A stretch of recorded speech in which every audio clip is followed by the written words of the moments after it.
हम लोग श्रीमद् भागवतम के दूसरे स्कंद के 10वें अध्याय के रिवीजन को देख रहे हैं, पुनरावलोकन को देख रहे हैं।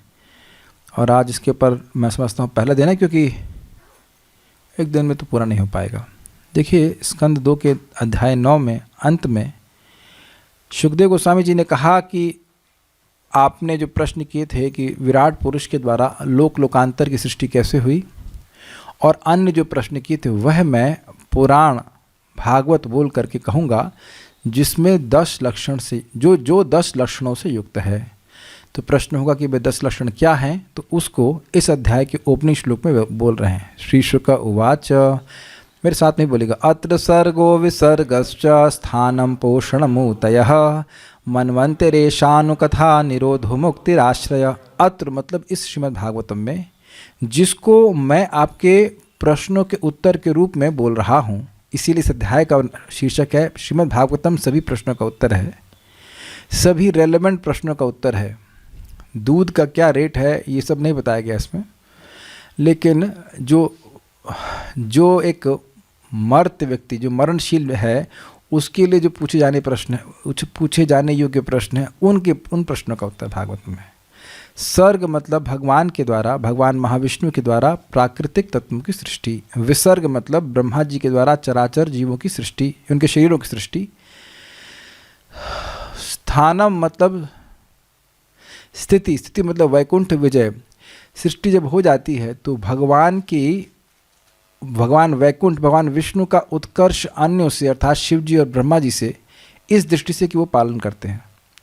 पोषणम मतलब जब सृष्टि चल रही है तो जो लोग भगवान की भक्ति करते हैं उनका विशेष पालन करना, अगर उनसे गलती हो जाए तब भी उनकी रक्षा करना। ऊतया कर्म वासना, ऊती का अर्थ कर्म की वासना, भक्तों की संगत से भक्ति करने की वासना और अभक्तों का संगत करने से भोग की वासना का निर्माण, ये सब बातें आएंगी। मनवंतर ईशानुकथा, मनवंतर का मतलब हुआ जो ब्रह्मा जी के दिन में 14 मनु आते हैं, उनके बारे में उनके द्वारा संपादित सद्धर्म, अर्थात भगवान के अनुपालन में रहते हुए, भगवान के द्वारा भगवान की कृपा को प्राप्त करते हुए वह कैसे धर्म का पालन एक मनवंतर के लिए करते हैं, उसका वर्णन। ईशानु कथा का अर्थ क्या हुआ? भगवान के अवतारों की कथा, और ईश अनु जो भगवान के पीछे चलने वाले भक्त हैं उनकी कथा। निरोध का मतलब होता है प्रलय, रोक देना, और मुक्ति का मतलब होता है स्वरूपेण अवस्थित। जीवात्मा जब अपने स्वरूप में स्थित हो जाता है तो उसको मुक्ति कहते हैं। आश्रय हैं भगवान श्री कृष्ण। 10 तत्व हो गए, सर्ग, विसर्ग, स्थान, पोषण, ऊती, मनवंतर, ईशानु कथा, निरोध, मुक्ति और आश्रय। ये 10 विषयों से युक्त श्रीमद् भागवत पुराण है। तो इनको गिनाया, अब इन एक एक शब्द का वर्णन कर रहे हैं। एक मिनट, इसके बाद कह रहे हैं, दशमस्य विशुद्ध्यर्थम नवानामिह लक्षणम वर्णयन्ति महात्माना श्रुतेनार्थेन चांजसा। दशमस्य, इस 10 तत्व, 10 तत्व कहेंगे क्या? हाँ, 10 तत्वों का वर्णन है। तो 10 तत्व अर्थात आश्रय तत्व के विशुद्धि अर्थम, आश्रय तत्व को इन 9 तत्वों से अलग दिखाने के लिए, विशिष्ट रूप से प्रतिपादित करने के लिए, नवानाम यह लक्षणम, 9 जो तत्व हैं उनके लक्षणों को इस भागवत में बताया गया। यह मतलब इस भागवत में बताया गया है। वर्णयंती महात्माना, जो महान पुरुष हैं, जैसे विदुर जी, मैत्री जी, इसका वर्णन करते हैं। श्रुता जैसे सुना जाता है। अर्थेना चांजसा, अर्थेना का क्या अर्थ लिखा है? कथा के द्वारा। अंजसा मतलब साक्षात प्रमाण के द्वारा। इन 3 चीज़ों के द्वारा इन 10 तत्वों का वर्तन, 10वें तत्व को इन 9 से अलग करने के लिए अलग अलग प्रकार से वर्णन महात्मा जन करते हैं। अब यहाँ पे सर्ग आदि के डेफिनेशन दे रहे हैं। भूत मातेन्द्रिय धियाम जन्म सर्ग उदाहृतः ब्रह्मणो गुण वैषम्याद विसर्ग पौरुष स्मृतः। भूत यानी पंच महाभूत, मात्रा मतलब तन्मात्रा, इंद्रिय मतलब कर्मेंद्रिय ज्ञानेन्द्रिय, धिया मतलब बुद्धि, इनके जन्म को सर्ग उदाहृत अर्थात कहा जाता है। इनका जन्म कहाँ से होता है? भगवान विष्णु, महाविष्णु के द्वारा होता है। ब्रह्मणों गुण वैषम्याद, गुणों के वैषम्य से। ब्राह्मण का अर्थ क्या लिया गया? प्रपात ने क्या लिया है? देखो मेरा फोन। ब्राह्मण का अर्थ यहाँ पे ब्रह्मा जी नहीं। हाँ, तो गुणों की वैषम्यता से ब्राह्मण अर्थात भगवान महाविष्णु इन चीज़ों की सृष्टि करते हैं। प्रधान में गुणों का साम्यता होती है, जब गुणों की वैषम्यता होती है महाविष्णु की दृष्टिपात से, तो इन सब चीज़ों की सृष्टि होती है। महतत्व, महतत्व से अहंकार, अहंकार से पंच महाभूत, तन्मात्रा, इंद्रिय और बुद्धि इत्यादि होती है। ठीक है। विसर्ग पौरुष स्मृत। विसर्ग, पौरुष का अर्थ क्या लिया गया था? हाँ, लेकिन यहाँ पौरुष का अर्थ दिया गया था जो हम स्मरण से कह रहे हैं, ब्रह्मा जी का कार्य। वहाँ पे पौरुष का अर्थ लिया गया था ब्रह्मा जी के जो विशिष्ट कार्य हैं उसके द्वारा जगत की जितने भी जीवात्माएं हैं, जिनकी सृष्टि, जिनकी ब्रह्मांड की सृष्टि के बाद ब्रह्मा जी के द्वारा जो सृष्टि होती है उसको विसर्ग कहते हैं। स्थिति क्या होती है? जिस शब्द को स्थान कहा गया था उसी को यहाँ स्थिति कह रहे हैं। स्थितिर्वैकुंठ विजय पोषणम तदनुग्रह मन्वंतराणि सद्धर्मा ऊतयः कर्म वासना। स्थान जिसको कहा गया था प्रथम श्लोक में, उसी को यहाँ स्थिति कह रहे हैं। स्थिति मतलब पालन के समय में वैकुंठ विजय, भगवान विष्णु की शिव जी और ब्रह्मा जी से विजय अर्थात उत्कर्ष दिखाया जा रहा है, क्योंकि वो पालन कर रहे हैं। पालन वो लोग नहीं कर पा रहे हैं, पालन कर रहे हैं भगवान विष्णु। दूसरा अर्थ लिया गया था कि इस जगत में सब कुछ प्रलय को प्राप्त हो रहा है, फिर भी भगवान इसका पालन कर रहे हैं, तो ये भगवान की प्रलय के ऊपर विजय है, इसलिए कह रहे हैं वैकुंठ विजय। स्थिति वैकुंठ विजय, भगवान विष्णु की इस निरंतर प्रलय को प्राप्त होने वाली प्रकृति को भी मर्यादा में रखने का जो शक्ति है, ये उनकी विजय है उसके ऊपर। पोषणम तद अनुग्रह, पोषण का अर्थ है भगवान का अनुग्रह अपने भक्तों के ऊपर, यद्यपि भक्त कुछ गलती भी क्यों ना कर दें। मनवंतराणि सद्धर्म, मनवंतर का मतलब मनवंतरों में जो सद्धर्म का पालन मनु आदि के द्वारा होता है उसको मनवंतर का कहा जाता है। और ऊतयः कर्म वासना, ऊती का अर्थ होता है कर्मों की इच्छा। कोई कहेंगे आज तो व्याख्या नहीं कर रहे हैं, आज का दिन व्याख्या के लिए है ही नहीं। जो लोग नियमित रूप से सुन रहे हैं वो जानते हैं इस बात को, कुछ नए लोग हो सकता है कि ये क्लास की क्या शैली है, ओवरव्यू है, हेलीकॉप्टर से दिखा रहे हैं श्लोकों को, समझ में आया? नीचे जाकर के तृणमूल में जाएंगे तो आपको फिर टीकाएं समझनी होंगी। आज बहुत जल्दी जल्दी क्लास होएगा। इससे रिकैप, अवतारानुचरितम हरिश्चास्यानुवर्तिनां पुंसाम ईशकतः प्रोक्ता नानाख्यानोपबृंहिता। अवतारों के, भगवान हरि के अवतारों के चरित्र को, अस्य अनुवर्तिनाम, और जो उनके अनुवर्ती अर्थात उनके भक्तों को, पुंसाम ईशकथा प्रोक्ता, उसको ईश कथा कहा जाता है। नानाख्यान उपबृंहिता, जो कि नाना आख्यानों से, उपबृंहिता मतलब भरा हुआ है, उपबृंहिता का मतलब होता है फिल्ड विद। ठीक है। ईश कथा का मतलब हो गया भगवान के अवतारों की कथा और उनके अनुगामी भगवान के भक्तों की कथा। निरोधस्यानुशयनम आत्मनः सह शक्तिभिः मुक्तिर्हित्वान्यथा रूपम स्वरूपेण व्यवस्थिति। निरोध का अर्थ है अस्य अनुशयनम, इन भगवान का अनुशयन, और आत्मनः सह शक्तिभिः, यानी कि अपनी सभी शक्तियों के साथ भगवान जब शयन करते हैं तो जीवात्मा भी जब उनमें शयन करता है तो उसको निरोध यानी प्रलय कहते हैं। महाविष्णु जब चले जाते हैं सोने के लिए, इसका मतलब क्या है? अब उनकी सृष्टि करने की इच्छा नहीं है, ये अर्थ है। सोते तो हमेशा ही रहते हैं लेकिन अब उनकी सृष्टि करने की इच्छा नहीं है, तो उनके संग अब जीवात्मा भी शयन करने चले जाते हैं, उसको प्रलय कहा जाता है। मुक्तिर हित्वा अन्यथा रूपम स्वरूपेण अवस्थिति। मुक्ति का अर्थ है अन्यथा रूप, जो हम ये अन्यथा रूप मान लिए हैं कि मैं ये देह हूँ, मैं पुरुष हूँ, मैं स्त्री हूँ, मैं हिंदुस्तानी हूँ, मैं पाकिस्तानी हूँ, मैं जो कुछ भी हूँ, इससे इन सारे रूपों को, इन सारे कंसेप्शन को त्याग कर स्वरूपेण व्यवस्थिति, व्यक्ति जीवात्मा अपने स्वरूप में अच्छे से स्थित हो जाए कि मैं कृष्ण का दास हूँ, एकमात्र मेरा कार्य है कृष्ण की सेवा करना। थोड़ा सा चल दे दीजिए। भक्तों की सेवा करना, भगवान की सेवा करना, यही मेरा स्वरूप है। अगर इसमें व्यक्ति स्थित हो गया तो उसे मुक्ति कहते हैं। आप आज ही मुक्त हो सकते हैं, हम आज ही मुक्त हो सकते हैं अगर बस केवल ये स्वीकार कर लें कि हम कृष्ण की ही सेवा करेंगे। सेवा का प्रारूप अलग हो सकता है, लेकिन सेव्य भगवान कृष्ण रहेंगे। Thank you Prabhu. Is it okay? मन से, वचन से, कर्म से अगर हम भगवान की सेवा कर रहे हैं तो हम लोग मुक्त हैं, अपने स्वरूप में स्थित हैं।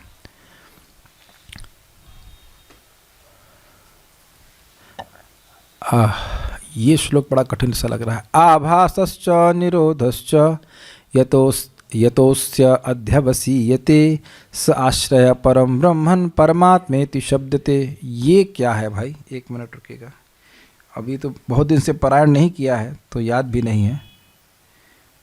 श्लोक क्रमांक 7। हाँ ठीक है। आभास मतलब प्रकाश, जिनसे इस जगत का प्रकाशन अर्थात उद्भव होता है। निरोध मतलब जिनसे उनमें जिनका प्रलय, जगत का प्रलय किस में होता है? भगवान में हो जाता है।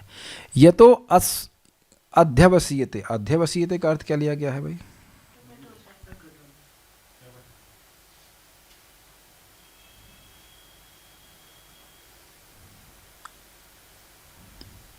एक मिनट की गलती हो गई। देखिए आभास का यहाँ पे अर्थ है ये जगत, ये प्रकाश। तो ये जिससे, जिन भगवान से इस जगत का निरोध अर्थात प्रलय होता है, यतः अस्ति जिनसे ये होता है, और अध्यवसीयत जिनमें इसका प्रलय हो जाता है। स आश्रय परम ब्रह्म, उन्हीं आश्रय को परब्रह्म कहते हैं, परमात्मा कहते हैं। गलत नहीं, समझ रहे हैं? सही अंडरस्टैंडिंग क्या है? आभास मतलब ये जगत, और जिन भगवान से इस जगत का प्रलय, निरोध मतलब प्रलय होता है।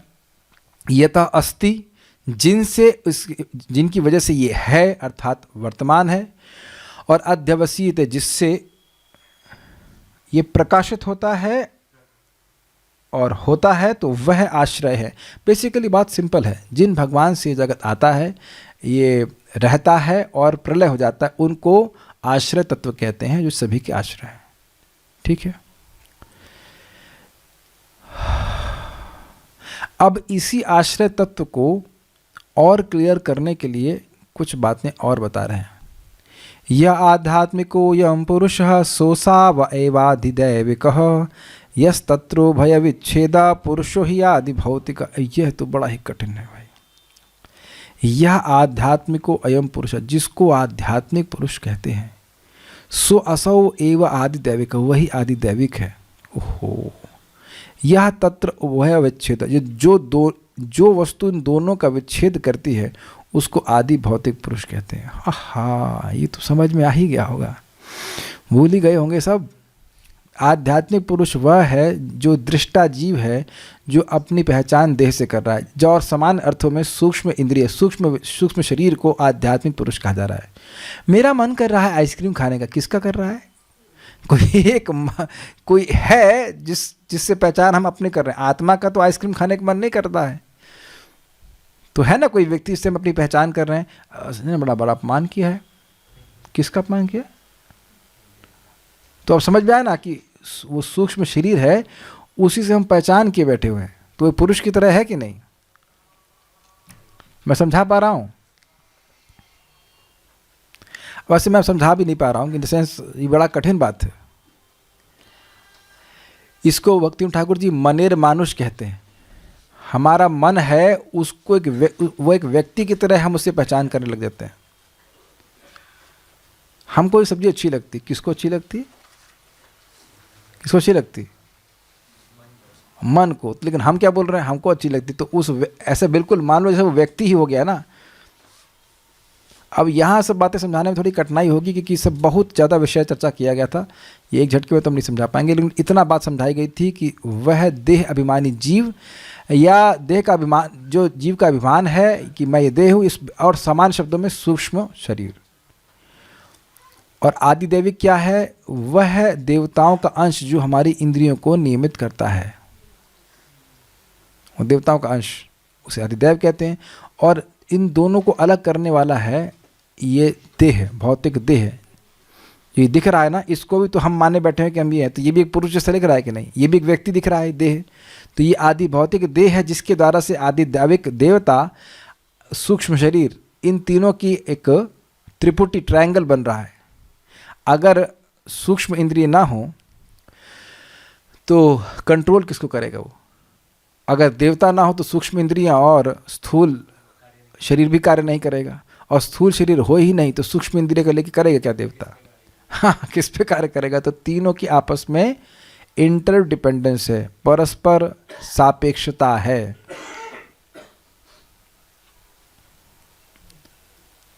तो इसी बात को समझा रहे हैं। एकमेकतरा भावे यदा नोपलभामहे तृतीयं तत्र यो वेद स आत्मा स्वाश्रयाश्रयः। अब इनके बारे में क्या कह रहे हैं? 9वां श्लोक देखा जाए भाई। एकम एक अतरा भावे, एक वस्तु जैसे मान लीजिए कहा जाए कि अधिदैविक, तो उसको गायब कर देंगे तो आदिभौतिक और अधिदैविक की हाँ आध्यात्मिक सत्ता नहीं रहेगी। आध्यात्मिक गायब कर देंगे तो अधिदैविक और आदि भौतिक की सत्ता नहीं रहेगी। तो कह रहे हैं कि एकम एक अतरा भावे यदा न उपलभाम है, अगर इनमें से एक को गायब कर देंगे तो अन्य की सत्ता भी नहीं रहेगी। तृतीयम तत्र यो वेदा, जो इन तीनों को जानने वाला है, स आत्मा स्वश्राशय। अब यहाँ आत्मा के दो अर्थ हैं। जो इन तीनों को जानने वाला है वह आत्मा है, आत्मा अर्थात जीवात्मा एक अर्थ है, और वह स्व आश्रय आश्रय, वह उसके आश्रय, ये आश्रय भगवान परब्रह्म है, आश्रय तत्व है। और दूसरा अर्थ है कि वह स आत्मा अर्थात भगवान परमात्मा जो जो किसी के आश्रय नहीं, खुद अपने ही आश्रय है। दोनों अर्थ लिए गए थे इस तरह से। तो इससे दिखाया गया कि आश्रय तत्व इन तीनों से पूरी तरह से स्वराट है, स्वतंत्र है, सर्वतंत्र स्वतंत्र। ये तंत्र बन रहा है ना, आदिदैविक, आदिभौतिक, आदि आध्यात्मिक, ये तीनों परस्पर एक दूसरे से संबंधित हैं या सापेक्ष हैं, रिलेटिव हैं, निर्भर करते हैं, लेकिन भगवान पूरी तरह से इनसे अलग हैं। तो भगवान की निरपेक्षता को दिखाने के लिए ये सब बातें कही गई थी।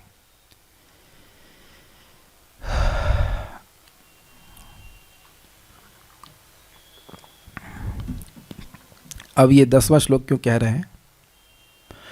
एक बात तो यहाँ पे बड़ा स्पष्ट है कि ये सर्ग का निरूपण हो रहा है। पुरुषो अंडम विनिर्भिद्या यदा सौ स विनिर्गतः आत्मनो यनमन्विच्छन् अपोस्राक्षित शुचि शुचि। पुरुषो अंडम विनिर्भिद्या, पुरुष मतलब महाविष्णु ने अंडम विनिर्भिद्या, ब्रह्मांडों को अब से अपने से अलग करके, यदा सौ स विनिर्गतः, और उसमें प्रवेश करके, आत्मनो अयनम अन्विच्छा, उनकी इच्छा हुई कि मेरा अयन होना, स्थान होना चाहिए। अन्विच्छन मतलब इच्छा करे, हमारा स्थान होना चाहिए। तो अपो साक्षात शुचि शुचि, उन्होंने ब्रह्मांड के अंदर प्रवेश करके उसमें जल भर दिया, पवित्र जल भर दिया। तास्वासी स्वसृष्टासु सहस्रम परिवत्सरान् तेन नारायणो नाम यद आपः पुरुषोद्भवः। तासु अवात्सीत स्वसृष्टासु, अपने ही द्वारा सृष्ट उस जल में सहस्त्रम परिवत्सरान, वह 1000 वर्षों तक निवास करते रहे। तेना, इसी कारण से, जल में निवास करने के कारण, नारायणो नाम, उनका नाम नारायण हो गया। यद आपः पुरुषो उद्भवा, क्योंकि वह जल पुरुष से उत्पन्न हुआ था। नारायण, तो जल जिनका आश्रय है, एक अर्थ था, और दूसरा जो जल के आश्रय हैं, जो जल उनसे ही उत्पन्न हुआ, इस कारण से वो नार कहा जा रहा है। नर से उत्पन्न होने वाले जल को नार कहा जा रहा है। तो नारायण भगवान का नाम हो गया, जिनसे ये जल आता है।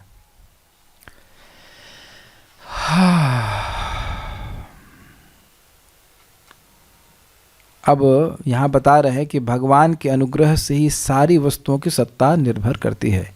द्रव्यम कर्म च कालश्च स्वभावो जीव एव च यदनुग्रहतः सन्ति न सन्ति यदुपेक्षया। द्रव्यम वस्तुएं, पंचमहाभूत, कर्म काल समय, स्वभाव अर्थात जीवों का विशेष बद्ध प्रकृति, जिसके अनुसार वो विशिष्ट भोग वासना से युक्त रहते हैं, और जीवात्मा, ये सब यद अनुग्रहतः संति, उनके अनुग्रह से ही होते हैं। होते हैं का क्या मतलब है?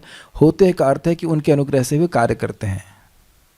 यही बात हम एक बात को समझा रहे थे कि जो कार्य एक व्यक्ति के लिए बहुत आसान है वह दूसरे व्यक्ति के लिए बहुत कठिन है। इससे हम सब लोगों को समझना चाहिए कि हम सभी लोग कुछ भी कर पा रहे हैं तो भगवान की इच्छा शक्ति, भगवान की इच्छा के द्वारा ही कर पा रहे हैं। नहीं तो देखने में दो लोग बराबर लगते हैं, वो दूसरा व्यक्ति कार्य कर ही नहीं पाता, इच्छा भी नहीं होती है। न संति यद उपेक्षा, यदि भगवान उपेक्षा कर दें तो हम में से कोई भी व्यक्ति कुछ भी कार्य करने में समर्थ नहीं होगा। कभी हमको अहंकार नहीं होना चाहिए कि हम कुछ कर सकते हैं, भगवान के अनुग्रह से हम कुछ कर पा रहे हैं। अब आगे की कहानी सुनिए। यो एको नानात्वम अन्वेक्षण योग तल्पात् समुत्थितः वीर्यम हिरण्यमयम देवो मायया विस्तृत था। अब जो प्रश्न किया गया था परीक्षित महाराज के द्वारा कि विराट पुरुष से लोक लोकांतर की सृष्टि कैसे होती है, उसको वर्णन कर रहे हैं यहाँ पे। एक भगवान एक थे, लेकिन नानात्वम अन्वेक्षण, वह विभिन्न रूपों में होने की इच्छा की। अन्वेक्षण का मतलब होता है इच्छा की। योग तल्प का मतलब होता है योग शैया से समुत्थितः, भगवान उठे। और वीर्यम हिरण्यमयम देव्यो, वीर्य मतलब उनकी शक्ति। वीर का अर्थ क्या लिया गया था भाई?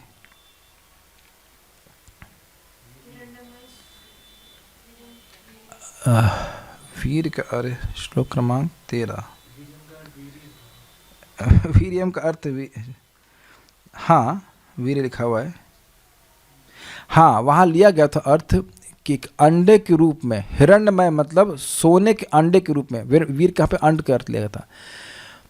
माया विसृजत था, वह अंडा जो था वह सोने के रूप में प्रकट हुआ, और उसके बाद माया के द्वारा उसको भगवान ने 3 विभाग कर दिए।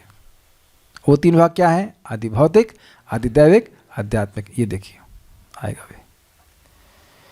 अधिदैवम अधाध्यात्मम अधिभूतम इति प्रभु अथैकम पौरुषम वीर्यम त्रिधा भिद्यत तच्छृणु। तो वो जो वीर था या जो अंडा था उसको 3 भाग में कर दिया। अधिदैव यानी कि नियामक देवता, अध्यात्म अर्थात सूक्ष्म इंद्रियां, और अधिभूत अर्थात भौतिक शरीर। इस प्रकार से कर दिया, इति मतलब इस प्रकार से कर दिया। अथ एकम पौरुषम वीर्यम त्रिधा भिद्यत तच्छृणु, इस प्रकार से पौरुष के एक वीर के 3 भेद हो गए, उसको सुनो। क्या कहते हैं?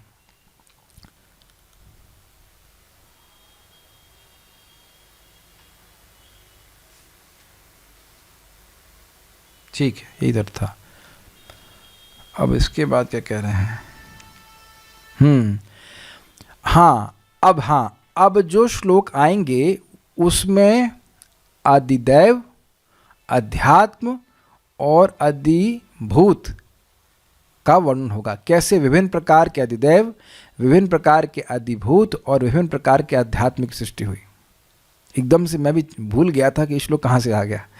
बताया जा रहा है कि भगवान ने 3 प्रकार से माया के द्वारा, अपनी शक्ति के द्वारा 3 प्रकार से इस हिरण्यमय अंडे को भेद, मतलब 3 भेद कर दिए, अधिभूत, अधिदैव और अध्यात्म।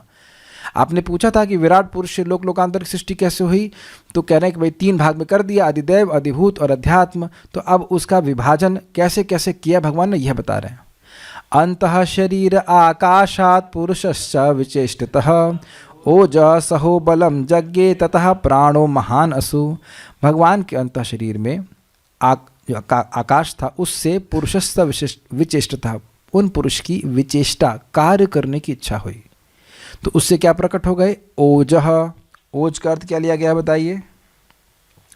ओज का मतलब इंद्रियों का बल, सह मतलब मन का बल, और बल मतलब शरीर का बल, यज्ञ मतलब प्रकट हुआ। ततः प्राण, और उसके बाद प्राण अर्थात प्राण महान असु, यह सूत्र तत्व उत्पन्न हुआ जो कि सारे शरीरों को धारण करने की प्राण शक्ति है। इसमें किसी को याद है कि अध्यात्म क्या है? हम आगे पढ़ते हैं, हमको नहीं पता, हम भूल गए। हम भी भूल गए क्या। आगे वाला देखते हैं। अनुप्राणंति यह देखिए भाई, हम टीका में तो पढ़ा चुके हैं, तो हम ब्रह्मा तो है नहीं। इनके साथ मेरे को डाउट है कि हम सब याद रखेंगे। ऐसे श्लोक बड़े कठिन थे, उस वक्त समझ लिया तो समझ लिया, अब दोबारा टीका देख के पढ़ाना पड़ेगा। गलत बताने से अच्छा है कि चुप रहें, जिसको सुनना होगा वो जाके रिकॉर्डिंग सुन लेगा, है ना। मुझे सुनना होगा तो मैं भी सुन लूँगा, कोई दिक्कत नहीं है। तो इसलिए भूल गया तो छोड़ दे रहा हूँ, आगे जो याद आएगा वो बोल दूंगा। अनुप्राणन्ति यम प्राणः प्राणंतम सर्वजंतुषु अपानंतम अपानन्ति नरदेवम इवानुगः। तो इसके बारे में बता रहे हैं कि प्राण है क्या। अनुप्राणन्ति यम प्राणः, जिस मुख्य प्राण अर्थात सूत्र तत्व के द्वारा सभी प्राण अनुप्राणित होते हैं, यानी कि जीवन के सिम्टम्स हैं, प्रपात कह रहे हैं, वह प्रकट होते हैं। प्राणंतम सर्व जंतुषु, सभी जंतुओं को, सभी जीवों को वह प्राणंतम अर्थात जीवन प्रदान करते हैं। उसके बाद क्या कह रहे हैं?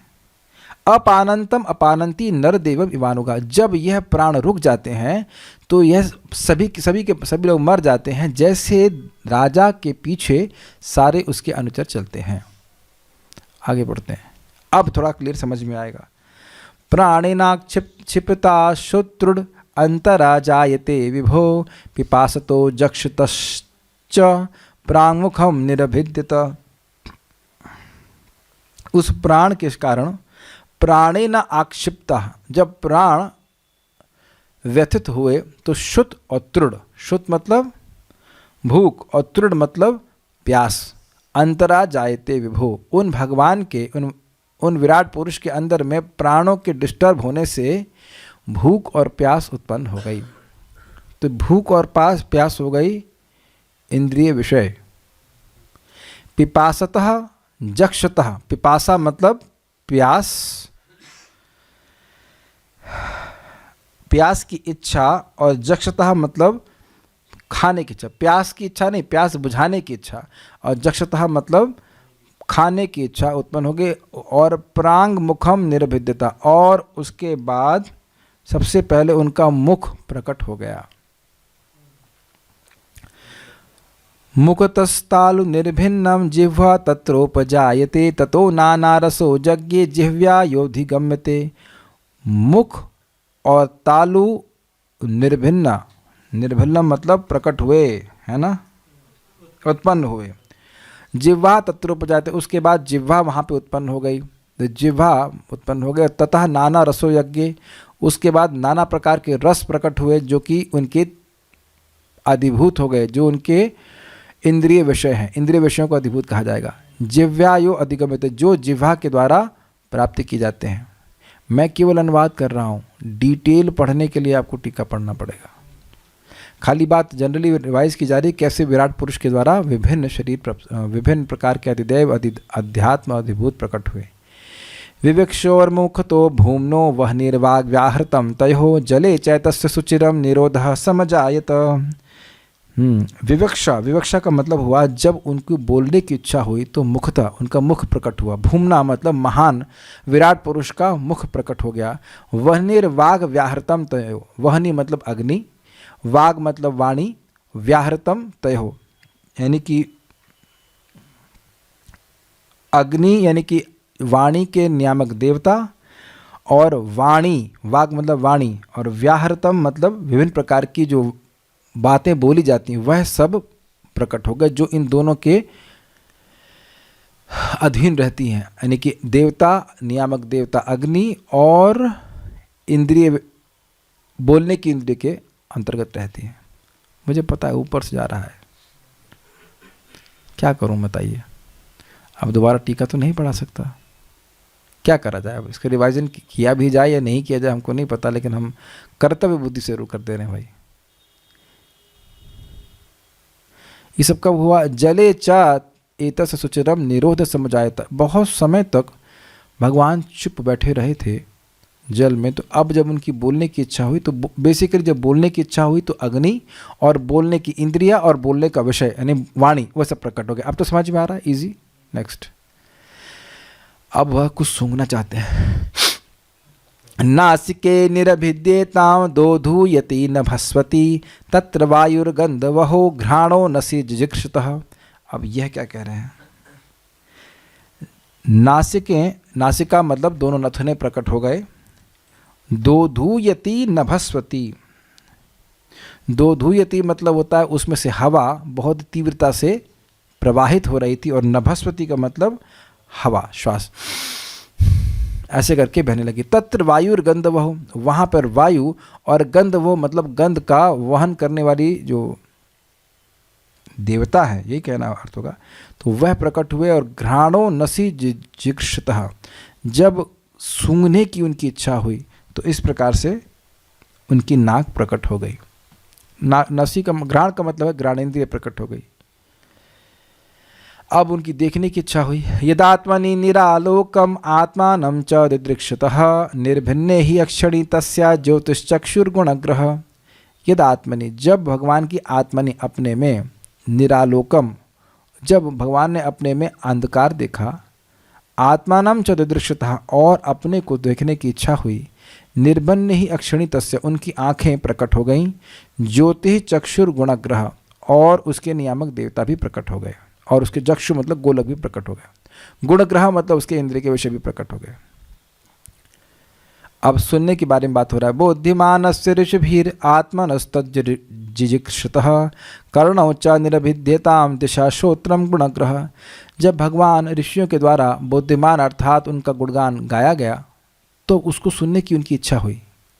तो तब कर्णौ च निरभिद्यताम, उनकी कान प्रकट हो गए। और दिशा मतलब उसकी दिशाएं जो कि शब्द के नियामक देवता हैं। श्रोत्र मतलब सुनने की इंद्रियां। गुणग्रह मतलब शब्द जिसको ग्रहण किया जाता है कान से, ये सब प्रकट हो गए। हाथों के बारे में बोल रहे हैं। कठिनाई ये थी कि हम लोग 11 इंद्रिय गिनते नहीं थे, यहाँ 18 इंद्रिय गिनाई जाएंगी, तो बड़ी दिक्कत है। ऐसे 11 इंद्रिय सहमित नहीं हो रही थी, यहाँ 18 इंद्रिय गिना देंगे, कैसे याद रहेगा। चलिए, वस्तुनो मृदु काठिन्या लघु गुर्वोष्ण शीतताम जिघ्रतस्त्वन्निर्भिन्ना तस्याम रोम महीरुहा तत्र चांतर बहिर्वातस्त्वचा लब्ध गुणोवृतः। वस्तुओं की मृदुता मतलब सॉफ्टनेस, कोमलता। काठिन्य मतलब कठोरता। लघु मतलब हल्का होना। गुरु मतलब भारी होना। ओष्ण, ओष्ण का अर्थ था आ प्लस उष्ण। क्या अर्थ था भूल गया अभी। आ प्लस उष्ण, उष्णता तो था लेकिन हमने वो अर्थ नहीं समझा था। आओष्ण थोड़ी ठंडा, हाँ थोड़ा, ईषत ठंडा, थोड़ा उसका अनुभव करना। और शीतता मतलब कितनी ठंडी है।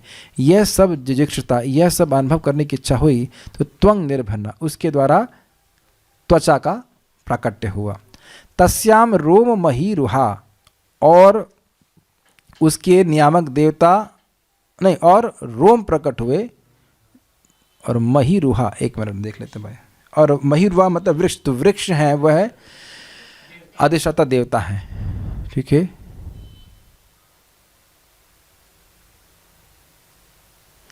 और तत्र चांतर बहिर्वातस, उसके अंदर और बाहर जो वाणी वायु बह रही है। त्वचा लब्ध गुणोवृता, और त्वचा भी प्रकट हुई। लब्ध गुणोवृता मतलब उसके गुणों को ग्रहण करने वाला। रुकिए भाई देख लेते हैं इसका। हाँ, त्वचा लब्ध गुणोवृता, उनके जो स्पर्श इंद्रियों का विषय है वह प्रकट हो गया। भाई हमें समझाने में कठिनाई हो रही कि ये सब चीज़ें बड़ी कठिन थी समझने के लिए। इसको जब तक एक एक श्लोक को आप अन्वय करके नहीं समझेंगे तो कठिन होगा। बस इतना समझ लीजिए कि त्वचा प्रकट हो गई, ठीक है। आगे बढ़ते हैं। अब हाथ प्रकट हो रहे हैं। हस्तौ रुरुहुतस्तस्य नाना कर्म चिकीर्षया तयोस्तु बलवान इंद्र आदानम उभयाश्रयम। हस्तौ रुरुहुतस, रुरुहतुस तस्य, रुरुहुतस का क्या मतलब हुआ भाई। हाँ, हाथ प्रकट हो गए उनके, यानी कि विराट पुरुष के, जब नाना कर्म चिकीर्षा, जब विभिन्न प्रकार के कर्मों की इच्छा करने की उनकी इच्छा हुई, ठीक है। तयोस्तु बलवान इंद्र आदानम उभयाश्रम, और बलवान इंद्र देवता प्रकट हुए। और आदानम उभयाश्रम का मतलब क्या हुआ। आदान का मतलब होता है हाथ के कार्य। आदान का मतलब आदान प्रदान कहते हैं ना, लेना। तो लेना, जो ग्रहण करने की शक्ति है वह भी प्रकट हो गई। तो ग्रहण करने की जो कार्य है, शक्ति है, वह उसका इंद्रिय विषय होगी। हाथ का कार्य ग्रहण करना। इसीलिए जब पुस्तक वितरण किया जाता है तो लोग पकड़ाते हैं पुस्तक, क्योंकि हाथों की एक अपनी इंट्यूटिव कार्य है कि कुछ दिया जाएगा तो पकड़ लेगा उसको। आपसे वो बात कर रहा है, वो किताब देख भी नहीं रहा होता है, लेकिन किताब को स्पर्श कर लेता है। ये हाथों की प्रवृत्ति होती है कुछ पकड़ना। आप देखिए लोग क्लास में बैठे रहेंगे, कुछ नहीं होगा तो पेन पकड़ लेंगे उसे खोलेंगे, उसे बंद करेंगे, फिर खोलेंगे और बंद करेंगे। देखा है आपने कभी। हाथों कुछ काम चाहिए रहता है। इसीलिए मटर छीलते हुए क्लास सुनना आसान होता है नहीं, माता बुरा नहीं मानेंगे, लेकिन कहीं तो दृष्ट है कि बलराम हॉल में खूब मटर छीली जाती है। अब क्लास छिल जाए उसे कोई दिक्कत नहीं, लेकिन मटर खूब छीलती है, खूब मटर छीली जाती है। और पॉलीथीन से आवाज़ होगी। हाथों का कुछ काम करना बहुत ज़रूरी है, लेकिन आप ये देखेंगे कि ऐसा होता है, ऐसा करते हैं। वैसे ये आप अपने जीवन में देखते हैं कुछ करना ज़रूरी है हाथों से। तो वह इच्छा विराट पुरुष में भी थी, तो वहाँ से उनके हाथ प्रकट हो गए, ठीक है। मैं मान रहा हूँ कि आज की कुछ चीज़ों में, बातों में त्रुटियाँ हैं, क्योंकि ये सब श्लोक कथा नहीं है जो मैं धड़ से बोल दूँ। तो अगर आपको कुछ वहाँ त्रुटि देख रहे हैं तो आप प्लीज़ पुराने लेक्चर्स को देखिएगा, वहाँ पे बहुत ध्यानपूर्वक डिटेल में समझाया गया था।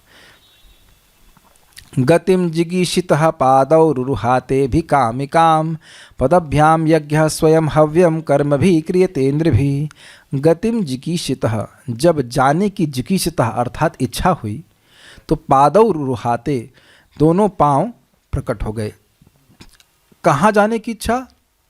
अभिकामिकाम, जहाँ अभितः जाने की, यानी कि बहुत अच्छे से जाने की इच्छा हुई, तब शरीर उनके पांव प्रकट हुए। पदभ्याम यज्ञ स्वयं हव्यम कर्म भी क्रियते निर्भी। तो वो कौन थे, जो नियामक देवता थे कौन थे? यज्ञ, अर्थात भगवान विष्णु के द्वारा शक्ति प्राप्त देवता प्रकट हुए, जिनके द्वारा चरण कंट्रोल होते हैं। और इससे क्या किया जाता है? मैं सही बोल रहा हूँ ना? Yes, Lord Vishnu. और उसके बाद हव्यम कर्म भी क्रियते निर्भी, बहुत इंपॉर्टेंट बात है। इस पांव के द्वारा ही व्यक्ति यज्ञ के लिए हव्य अर्थात सामग्री को जुटाने के लिए इधर से उधर जाता है। और ये कौन करता है? केवल मनुष्य ही कर सकते हैं। तो वहाँ प्रभुपाद जी बताए थे कि यज्ञ करने का एकमात्र अधिकार केवल मनुष्य का है। आगे बढ़ते हैं। अब उनकी संतान उत्पन्न करने की इच्छा थी या इंद्रिय सुख अनुभव करने की इच्छा थी। निर्विद्यता शिष्णो वै प्रजानंदामृतार्थिनः उपस्थ आसीत कामानाम प्रियम तदुभाश्रयम। जब उनको स्त्री सुख या स्वर्ग आदि सुख की इच्छा हुई तो उनके उपस्थ उत्पन्न हो गए। उत्सृक्षोर धातुमलम निर्भिद्यत वै गुदम ततः पायुसतो मित्र उत्सर्ग उभयाश्रय। जब उनको धातुमल अर्थात जो भोजन खा जाता है उससे जो बच जाता है उसको बाहर निकालने की इच्छा हुई तो गुदा प्रकट हो गई और उसको कंट्रोल करने वाले पायु इंद्रिय और उसको कंट्रोल करने वाले मित्र नामक देवता वह भी प्रकट हो गए। आसीस्सुः पुरः पुर्या नाभिद्वारम अपानतः तत्र पानस्ततो मृत्यु पृथक्त्वम उभयाश्रयम। आसीस्सुः पुरः पुर्याम, जब एक पुरः अर्थात एक देह से दूसरे देह में जाने की आसीस्सो अर्थात इच्छा हुई कि भाई हम इस देह को छोड़ के दूसरी देह में जाएंगे, तो नाभिद्वारम अपानतः, नाभि द्वार प्रकट हो गया। तत्र अपानस्ततो मृत्यु, और वहाँ अपान प्रकट हुआ और मृत्यु प्रकट हुई। मृत्यु क्या है? प्राण और अपान का पृथकत्व, वह जब अलग हो जाती हैं तो व्यक्ति की मृत्यु हो जाती है। तो इस प्रकार से वहाँ पे नाभि द्वार प्रकट हुआ। आदित्सोर अन्नपानानाम आसन कुक्ष अंत्रनाडयः नद्यः समुद्राश्च तयोस्तुष्टिपुष्टि तदाश्रये। आदित्सोर, इसका क्या अर्थ हुआ बताइए? हाँ, तो प्राप्त करने की इच्छा के अनुसार क्या हुआ? अन्न, यानी कि अन्न, और पान मतलब कि पेय वस्तु, पेय वस्तु, केवल जल ही नहीं, पेय वस्तु को जब पान प्राप्त करने की इच्छा हुई तो कुक्षी यानी पेट, अंत्र मतलब कि आते, और नाड मतलब नाड़ियाँ प्रकट हो गई। नाड़ियाँ जल को सोखती हैं और भोजन आदि को ग्रहण करता है हमारा पेट और आते। तो उनके नियामक देवता हो गए नदी और समुद्र, ये दोनों प्रकट हो गए। और तुष्टि है पेट की इंद्रिय तृप्ति और पुष्टि है नाड़ियों की इंद्रिय तृप्ति। पुष्टि के द्वारा शरीर में बल आता है, शरीर में स्थूलता आती है, और तुष्टि के द्वारा, तुष्टि का मतलब हृदय मतलब संतुष्टि होना। हाँ हाँ, ठीक है चीज़ है। अब मन के बारे में बात कर रहे हैं। निध्यध्यास्योर आत्ममायाम हृदय निर्भिद्यत ततो मनश्चंद्र इति संकल्प काम एव च। निध्याध्यास, निध्याध्यास, जब उनका जानने की इच्छा हुई आत्माया, अपनी शक्ति को, अपनी माया को जानने की इच्छा हुई तो हृदय प्रकट हो गया, और उसके बाद मन और उसके नियामक देवता चंद्र प्रकट हुए, और संकल्प और काम भी प्रकट हुए। ये उनके इंद्रिय विषय हैं। अब आगे बात हो रही है, ये 7 तत्व आ गए ना, ये कहाँ से आए? त्वक् चर्म मांस रुधिर मेदो मज्जास्थि धातवः भूम्यपः तेजुमयः सप्त प्राणो व्योमाम्बुवायुभि। त्वक मतलब त्वचा, चर्म मतलब चर्म, ये 7 धातुएं हैं शरीर की। त्वचा, चर्म, मांस, रुधिर मतलब खून, मेद मतलब मेद मतलब चर्बी है ना, मज्जा, मज्जा मतलब वो हड्डियों के बीच वाला जो होता है उसको मज्जा कहते हैं। बायोलॉजी पढ़े होंगे, मज्जा इसी कहते हैं भाई। एकदम चुपचाप हाँ बोल रहे हैं, लग रहा है कंफर्म नहीं है। जो भी होता, अस्थि मतलब हड्डियाँ और धातु, ये सब ये प्रकार की 7 धातुएं होती हैं। गिन लो भाई, त्वक, चर्म, मांस, रुधिर, मेद, मज्जा, अस्थि, 7 धातुएं हैं। तो ये, हाँ, ये 7 धातुएं किससे बनी है? भूमि, अप मतलब जल, और तेज मतलब अग्नि से। ये सप्त बने। उसके बाद कह रहे हैं कि प्राण किससे बने हैं? व्योम अर्थात आकाश, अम्बु मतलब जल, व्योम मतलब आकाश, अंबु मतलब जल, और वायु मतलब वायु से। तो ये इस प्रकार से वर्णन हुआ। तो प्रश्न होगा कि क्या आकाश और वायु त्वक आदि में नहीं होते? तो क्योंकि वह उनको बनाने वाले कारण नहीं होते, इसलिए उनको नहीं रखा गया है। नहीं तो आकाश और वायु भी चर्म में, मांस में रहते हैं, लेकिन उनको बनाते नहीं हैं, ये बात बोली गई थी। तो इस प्रकार से इनका भी निर्माण हो गया। उसके बाद कह रहे हैं गुणात्मकानि इंद्रियाणि भूतादि प्रभवा गुणा मनः सर्व विकारात्मा बुद्धिर्विज्ञान रूपिणी। इसका लिंक क्या है जरा देखना पड़ेगा इसका, एक मिनट रुकिए।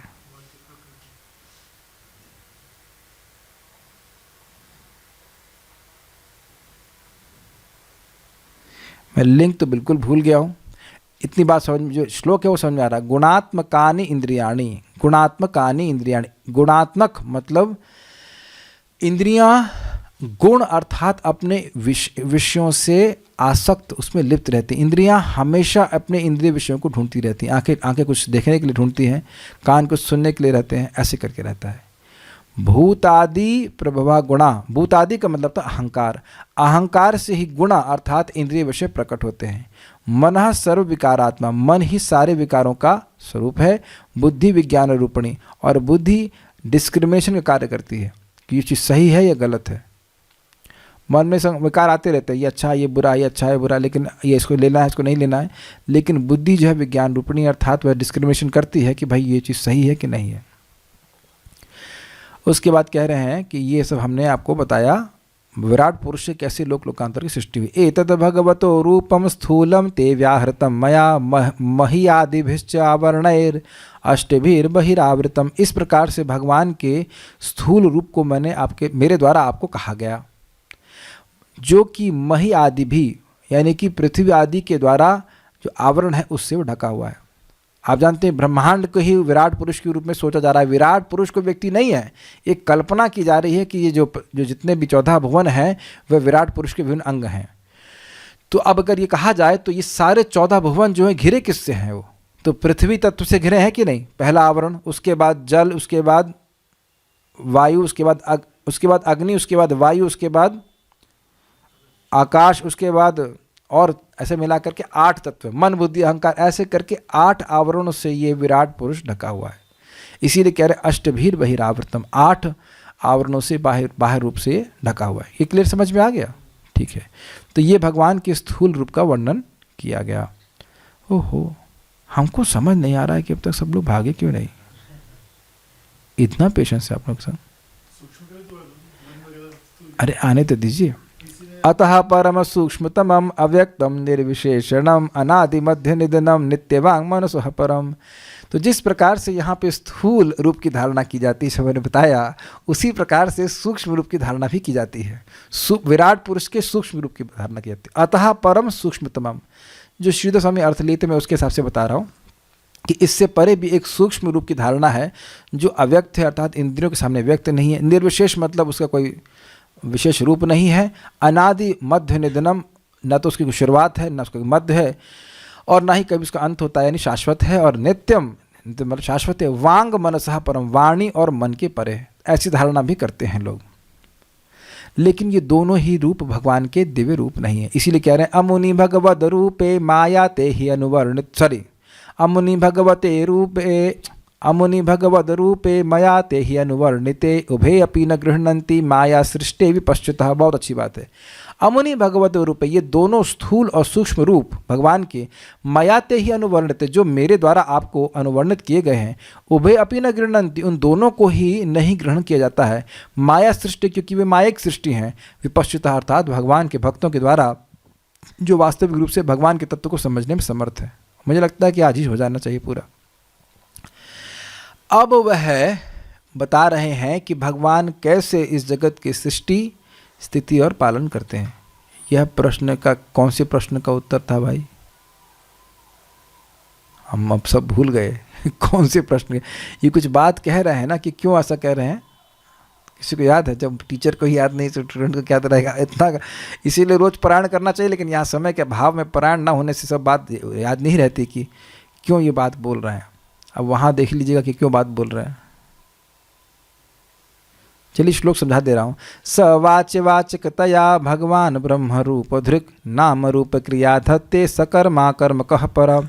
स पर वही भगवान जो दिव्य हैं, परे हैं, वो वाच्य वाचकतया, वाच्य मतलब रूप और वाचक मतलब नाम, वह भगवान ब्रह्म रूप धृक्, भगवान वही भगवान विष्णु, भगवान कृष्ण इस जगत में ब्रह्मा जी के रूप में अपने आप को विस्तारित करके नाम रूप क्रिया धत्ते, नामों की, उन नामों के अनुसार रूपों की और उन रूप के अनुसार क्रिया की सृष्टि करते हैं। ये स्त्री है तो स्त्री नाम हुआ, और स्त्री का नाम इस वाचक से जो वाच्य वो स्त्री का रूप हुआ, और उसके अनुसार जो क्रिया है वह सब ब्रह्मा जी सृष्टि करते हैं। उसी प्रकार से देवता, और देवता भी के अलग अलग नाम हैं, उनके अलग अलग रूप हैं, उनकी क्रिया हैं, उन सब की सृष्टि ब्रह्मा जी करते हैं। तो वो ब्रह्मा जी कौन है?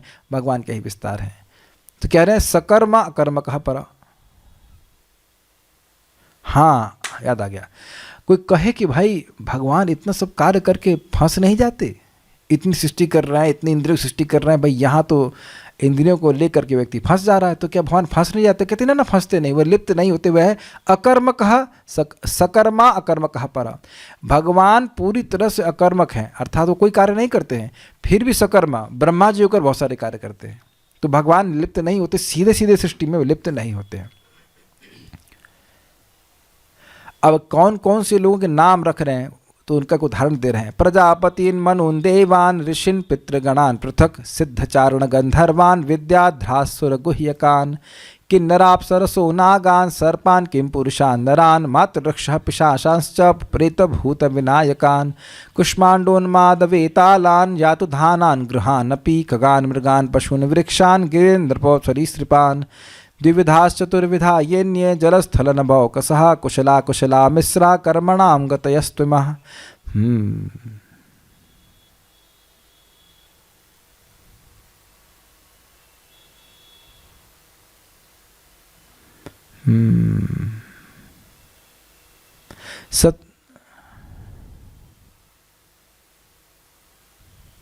नहीं, यहां तक पढ़ाता हूं, देखिए। अब वो कह रहे हैं कि भगवान ने ब्रह्मा जी का रूप धारण करके विभिन्न वाच्य और वाचकों का सृष्टि करी। तो इन सब के नामों की व्याख्या मैं नहीं कर रहा, यहाँ सब वहाँ पे व्याख्या हो चुकी है कि गंधर्व हैं, देवता हैं, विभिन्न प्रकार के यक्ष राक्षस, इन सब की सृष्टि करी। और जो जल में रहने वाले हैं, स्थल में रहने वाले हैं, आकाश में रहने, उन सब की सृष्टि करी। कुशला कुशला मिश्रा, कुशल पुण्यात्मा, अकुशल मतलब पापात्मा, मिश्र मतलब दोनों मिला करके ऐसा कर्मों की गतियों की सृष्टि करी। तो इससे परीक्षित महाराज के उस प्रश्न का उत्तर संक्षेप में हो गया कि कर्मों की गति क्या है। जैसे जैसे व्यक्ति कर्म करता है उसके अनुसार उसको विभिन्न प्रकार की योनि प्राप्त होती है और वो ब्रह्मा जी सृष्टि करते हैं। तो उस प्रश्न का उत्तर भी जो 8वें अध्याय में, दूसरे स्कंद के 8वें अध्याय में परीक्षित महाराज ने किया था, उसका प्रश्न का उत्तर भी प्रसंगवश हो गया कि ब्रह्मा जी ऐसी सृष्टि करते हैं और जीव अपने पुराने कर्मों के कारण, जो पुराने कर्म है उसके कारण विभिन्न प्रकार की गतियों को प्राप्त होता है। ऐसा नहीं कि सब लोग वहीं जा रहे हैं, सब लोग वहीं नहीं जा रहे हैं, सब लोग वहीं जा रहे हैं जहाँ उनको जाना चाहिए सब लोग वहीं नहीं जा रहे हैं, सब लोग वहीं जा रहे हैं जहाँ उनको जाना चाहिए उनके कर्म के अनुसार, और सब लोग एक जैसे कर्म नहीं कर रहे हैं।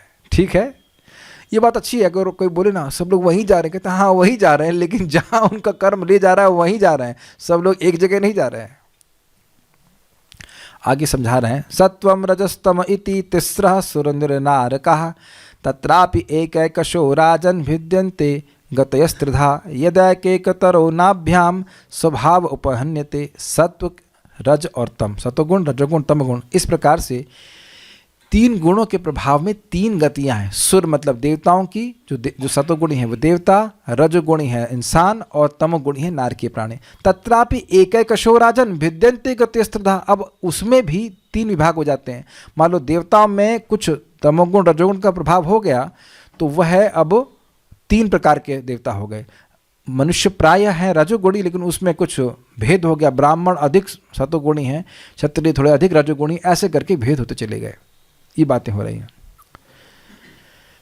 यद एकतरो नाभ्याम स्वभाव उपहन्यते, जब सत्वगुण का स्वभाव उपहन्यते डिस्टर्ब हो जाता है अन्य गुणों से तो अलग अलग मिक्सचर बन जाते हैं। तो मान लीजिए कि भाई, मान के लीजिए लिखा हुआ है कि मनुष्य है रजोगुणी, तो मुख्यतः मनुष्य हो गए रजोगुणी, रहेंगे थोड़े समय के लिए, काम करेंगे बहुत ज़्यादा, और उसमें भी अगर किसी का सत्वगुण की वृत्ति हो गई तो थोड़ा सा ब्राह्मण की प्रवृत्ति हो जाएगी, उसमें थोड़ा रजोगुण बढ़ गया तो क्षत्रिय की प्रवृत्ति हो जाएगी। तो यद्यपि उनको इन जनरल बोला जाएगा कि ये रजोगुण ही है, लेकिन उसमें भी विभाजन हो जाएगा अगर गुणों का मिश्रण हो जाता है। ठीक है। अब यहाँ कह रहे हैं कि पालन कौन कर रहा है? स एवेदम जगद्धाता भगवान धर्म रूप धृक पुष्णाति स्थापयन विश्वम तिर्यंग नरसुराधिभिः। वही भगवान जो जगत के धाता अर्थात विधाता अर्थात पालक हैं, वही भगवान धर्म रूप धृक अर्थात विष्णु का रूप धारण करके विश्वम स्थापयन विश्व को स्थापित करके फिक्स करके पुष्णाति पोषण करते हैं, भोग प्रदान करके संवर्धित करते हैं। कहाँ कहाँ पे कैसे कैसे? तिर्यंग जानवरों के समूह में, नर मनुष्यों के समूह में, और सुरादि भी देवताओं के समूह में वह अवतरित होकर के इस प्रकार से करते हैं। अच्छा, नष्ट कौन करता है? ततः कालाग्निरुद्रात्मा यतः सृष्टम इदमात्मनः सन्नियच्छति तत्काले घनानीकम इवानिलः। उसके बाद कालाग्नि, काल की अग्नि के द्वारा रुद्रात्मा, रुद्र का स्वरूप धारण करके यथा सृष्टम इदमात्मनः जो स्वयं ही उनके द्वारा सृष्ट हुआ था उसको सन्नियच्छति उसको नष्ट कर देते हैं, प्रलय कर देते हैं। तत्काले उस प्रलय काल में कैसे? घनानीकम इवा अनिलः जैसे बादलों के समूह को वायु छिन्न भिन्न कर देती है, नष्ट कर देती है। मान लो वो बादल वहाँ पे थे ही नहीं, जैसे ऊँट के गधे के सिर से सींग। तो ये वाला दृष्टांत साधिक समझ में आ रहा होगा। ठीक है। अच्छा, हम समझ गए कि भगवान सृष्टि करता है, पालन करता है और संहार करता है। नहीं, तुम नहीं समझे। तो कह रहे हैं इत्थम भावेन कथितो भगवान भगवत्तमः नित्यम भावेन हि परम दृष्टमर्हन्ति सूर्यः। इत्थम भावेन कथित, इस प्रकार से, इस भाव के द्वारा, इस तरह से कहा जाता है भगवान भगवत्तमा मतलब महान लोगों के द्वारा, तत्वज्ञानियों के द्वारा भगवान का वर्णन किया जाता है सृष्टिकर्ता, पालनकर्ता और संहारकर्ता के रूप में। न इत्थम भावेन हि परम, लेकिन परम सूर्य जो महान भक्त हैं वो न इत्थम भावेन दृष्टमर्हन्ति, वह केवल इस प्रकार से भगवान को देखने के योग्य नहीं है कि भगवान सृष्टि करता है, पालन करता है, संहार करता है। अभी तो भगवान तो दिव्य लीलाएं करते हैं, वह इस प्रकार से भगवान की दिव्य लीलाओं में, जो भगवान की अंतरंग लीला है उसमें अधिक रुचि रखते हैं। तो भगवान केवल मात्र सृष्टिकर्ता नहीं है, ये बात बोली जा रही है। आपको कहे भाई भगवान सृष्टिकर्ता क्यों नहीं, तो बताया जा रहा है। तो कह रहे नहीं, नास्य कर्मणि जन्मादौ परस्यानुविधीयते कर्तृत्व प्रतिषेधार्थम माया आरोपितम हि तत्। न अस्य कर्मणि जन्मादौ, भगवान के ये सब सृष्टि के जो जन्म, पालन और संहार है, ये सब भगवान के डायरेक्ट कर्म नहीं है। परस्य, भगवान तो परे है, इस जगत के परे है, वह तो अपनी दिव्य लीला में संलग्न है। अनुविधीयते, फिर भी ऐसा बोला जाता है कि भगवान सृष्टि करता है, किस लिए? कर्तृत्व प्रतिषेधार्थम, माया के स्वतंत्र कर्तृत्व के निषेध के लिए। क्यों? मायारोपितम हितत्, ये जगत माया के द्वारा आरोपित अर्थात प्रकाशित है। तो इससे कुछ लोग सोच सकते हैं कि माया स्वतंत्र रूप से कर रही है, इसलिए भगवान को कह दिया जाता है कि भगवान सृष्टि करता है। अन्यथा कार्य तो माया कर रही है, लेकिन भगवान की इच्छा से कर रही है, भगवान से स्वतंत्र होकर के नहीं कर रही, इसलिए बोल दिया था। अन्यथा भगवान सीधे सृष्टिकर्ता के रूप में संलग्न नहीं होते हैं।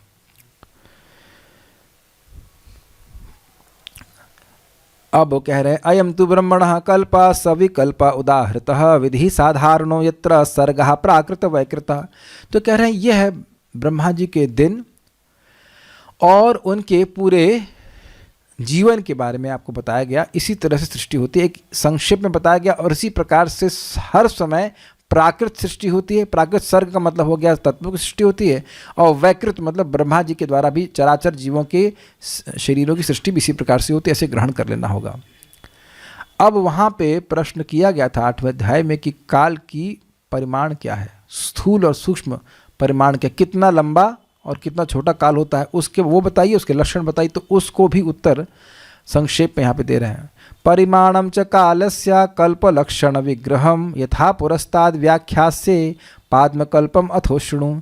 काल का जो परिमाण है और उसके जो कल्प रूपी लक्षण है, भाई ब्रह्मा जी का दिन कितना बड़ा होता है, उसमें कितने मनवंतर होते हैं, क्या सारी बातें होती, उसको मैं तुमको पुरस्ताद अर्थात तीसरे स्कंद में व्याख्या करूँगा। अब तुम पाद्मकल्प के बारे में सुनो। तो पाद्मकल्प के बारे में थोड़ा सा जल्दी दीजिए। अगर बोलते सुखदेव गोस्वामी, इससे पहले शौनक ऋषि मैत्री और विदुर जी के संवाद के बारे में जानने के इच्छुक हो गए और प्रश्न कर बैठे। शौनक उवाच यदा हनु भवान् सूत छत्ता भागवतोत्तमः चचार तीर्थानि भुवस्त्यक्त्वा बंधून् सुदुस्त्यजान्। शौनक ऋषि ने कहा, हे सूत गोस्वामी, यदाह नुह भगवान, आपने हमसे जो कहा, छत्ता भागवतोत्तमः, छत्ता मतलब विदुर जी और भागवतोत्तम भी विदुर जी, मतलब महान भागवत विदुर जी ने तीर्थानि भुवश्चचार, पृथ्वी के विभिन्न तीर्थों पे भ्रमण किया। त्यक्त्वा बंधून् सुदुस्त्यजान्, और जिनको त्यागना अत्यंत कठिन है ऐसे बंधुओं को त्याग करके भ्रमण किया। तो कह रहे, छत्तु कौशारवेस्तस्य संवादोऽध्यात्म संस्कृतः यद्वास भगवांस्तस्मै पृष्ठस्तत्वम् उवाचः ब्रूहिणस्तदिदं सौम्य विदुरस्य विचेष्टितं बंधुत्यागनिमित्तं च यथैवागतवान् पुनः। छत्तु अर्थात विदुर जी का कौशारवेस्तस्य संवादोऽध्यात्म संस्कृतः, यानी कि विदुर जी और मैत्रेय मुनि के बीच में जो आध्यात्मिक संवाद हुआ था उसको बताइए। यदवास भगवान तस्मै पृष्ठस्तत्वम् उवाच, और भगवान अर्थात मैत्रेय मुनि जो सर्वज्ञ थे उनसे जो प्रश्न किए थे विदुर जी ने, उनके प्रश्न के उत्तर में जो उन्होंने कहा, विदुर जी ने जो प्रश्न मैत्रेय मुनि से कहे उसके उत्तर में क्या कहा वह हमको बताइए। ब्रूहि शब्द आप इस श्लोक से लीजिए, हमको बताइए। ब्रूहिणः तद इदम सौम्य, हे सौम्य सूत गोस्वामी, हमको ये बताइए कि विदुर जी और मैत्रेय मुनि के बीच में क्या संवाद हुआ और विदुर जी ने क्या पूछा जिसके उत्तर में मैत्रेय जी ने क्या कहा। एक तो ये बात पूछ रहे हैं, फिर कह रहे हैं बंधु त्याग निमित्तम च, और अपने बंधुओं को त्याग करने का विदुर जी का क्या कारण था यह बताइए। और यथैवाव गतवान पुनः, और फिर वे वापस जो आ गए ये बताइए। जब त्याग दिया तो वह क्या कारण था और वापस क्यों आया यह कारण तो क्या था यह भी बता दीजिए। कुछ रह गया? और हाँ, ये भूल गया, चचार तीर्थानि भुवस्, तीर्थों में क्या किए यह भी बता दिए।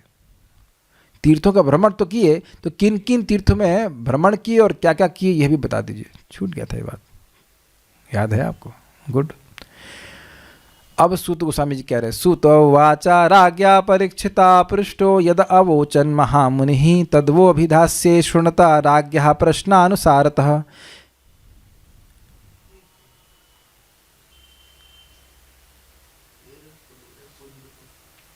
ये श्लोक कहाँ से आ गया? ये श्लोक तो था नहीं, ये श्लोक है क्या 51 में? ये छूट ही गया हमसे।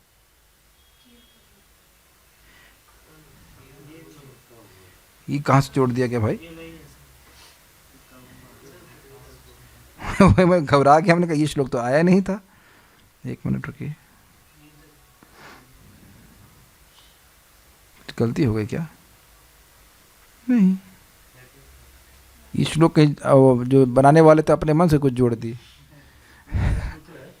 अरे श्लोक तो है, यच्च वदंत निमिषा मृषभानुवृत्त्या दूरे यमा हि परिणः स्पृणहीयशीला भर्तुर्मिथा सुयशसः कथनानुरागा वैक्लव्य बाष्पकलया। ये कहाँ से आ गया है? ये अपने मन से जोड़ दिए। तो खैर श्लोक यहीं तक था भाई, तो हमारे लिए आउट ऑफ सिलेबस हो गया। पारायण नहीं किए तो ध्यान ही नहीं दिए। हो सकता पहली बार जब पारायण किए होंगे तो कर भी दिए होंगे, तब तो पढ़े नहीं थे। बहुत बड़ी गलती है भाई। चलिए, सूत गोस्वामी ने कहा राज्ञः परीक्षितः पृष्ठो यद अवोचन महामुनि। देखिए, जैसे आपने मुझसे प्रश्न किए हैं शौनक ऋषि विदुर और मैत्रेय के संवाद के बारे में, इसी प्रकार से परीक्षित महाराज ने महामुनि सुखदेव गोस्वामी से प्रश्न किए थे। तो उस पे जो महामुनि ने कहा था तद वो अभिदास्या में वही अभिधास्य, मैं आपको वही बात कहूँगा। शुणता, उसे सुनिए। राज्ञः प्रश्न अनुसारता, राजा के प्रश्नों के अनुसार जो सुखदेव गोस्वामी ने कहा था। तो भगवान की कृपा से आज ये रिवीजन भी हो ही गया और कल से भगवान ने चाहा तो हम तीसरा स्कंद शुरू करेंगे। श्रीमद् भागवतम की जय, श्रील प्रभुपाद की जय, निताई गौर प्रेमानंदे।